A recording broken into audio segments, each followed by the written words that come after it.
tahu nggak makanan yang tercemar? Nggak tahu kakak. Nah, makanan yang tercemar itu bisa seperti makanan yang dihinggapi lalat atau makanan yang berada di ruangan terbuka yang terkontaminasi debu. Itu tuh udah tercemar ya. Nah, itu berikutnya mendukung pertumbuhan dan kesehatan anak. Nah, terus pentingnya jajanan yang aman. Adik-adik tahu nggak kenapa penting memilih jajanan yang aman? Biar perut kakak. Nah, betul ya. Nah, jajanan yang aman itu untuk menghindari penyakit akibat makanan tercemar.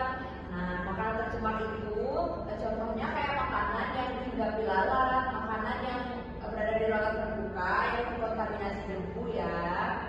Terus yang kedua, mendukung pertumbuhan dan kesehatan anak. Jadi makan makanan yang aman itu bagus untuk pertumbuhan ya. Iya. Nah, terus mencegah gangguan pencernaan dan keracunan. Adik-adik pernah nggak keracunan gara-gara makanan? Nggak pernah, tapi suka aja. Karena kakak pernah lihat orang-orang keracunan kakak. Nah, itu berarti makanannya tuh udah terkontaminasi bakteri ya. Terus jajanan yang aman juga membantu anak memilih makanan yang baik. Adik-adik bisa nggak memilih makanan yang baik? Bisa. Contohnya yang seperti apa? Es krim, permen, roti. Es Burger nggak burger? burger Pizza, pizza. ya itu baik ya, kecuali tidak dikonsumsi berlebihan. Tapi kan Kalau enak. permen itu udah banyak-banyak ya, nanti bisa mengakibatkan gigi berlubang dan gulanya juga banyak. Oke, terus jajanan berbahaya. Nah, adik-adik tahu nggak contoh jajanan yang berbahaya? Yang ada yang kenyang, dari lalat yang kenyang kakak. Ya, itu betul juga ya. Jadi jajanan berbahaya itu jajanan yang mengandung pewarna atau tekstil dye, yaitu kayak pewarna pakaian yang dipakai ke makanan, itu berbahaya ya.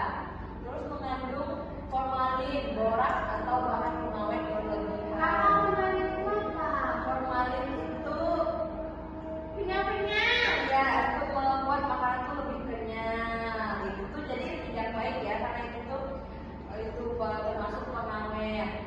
Terus digoreng dengan minyak yang sudah hitam atau berulang kali dipakai. Dan jadi kalau kalian beli gorengan terus kalian lihat minyaknya sudah hitam, kalian nggak usah beli ya, soalnya itu tuh minyaknya udah nggak bagus lagi.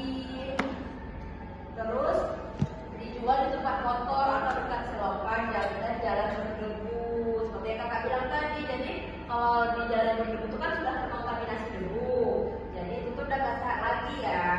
Oke, nanti kalau misalnya kita jajan di yang tempat terbuka itu kan nggak boleh ya kak?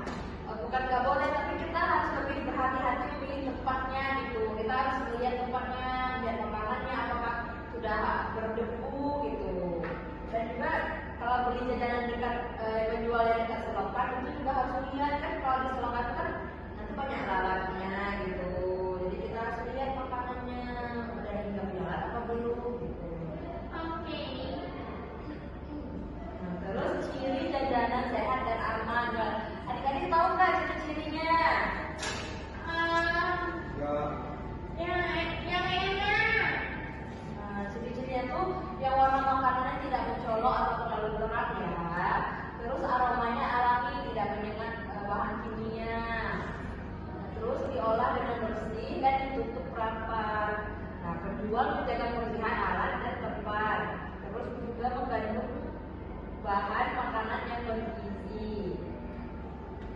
Nah, jadi tadi adik-adik udah paham belum sama yang kakak sampaikan? Baru kakak mengerti gimana cara bedain makanan sehat sama banyak. Nah, jadi untuk membedakan makanan sehat dan gak sehatnya itu, kita lihat dari warnanya, aromanya, dan juga baunya. Nah, kira-kira makanan yang warnanya mencolok itu sehat nggak? Tadi kata kakak bilang tadi nggak sehat. Nah, iya, jadi makanan yang warnanya mencolok itu nggak sehat ya. Tapi kan enak, maksudnya manis, gak sehat. Nah, jadi coba kasih kakak dua contoh makanan yang sehat. Ya, Yogurt. boleh. Aku kakak, salad kakak. Boleh. Salad sayur. Nah, itu sehat ya. Jadi suka makan sayur. Enggak, aku suka banget enggak. Kita bener-bener aja makan sayur ya. Mungkin itu jadi saya akan sampaikan. Kakak ucapkan terima kasih kepada adik-adik sekalian. Kak Kita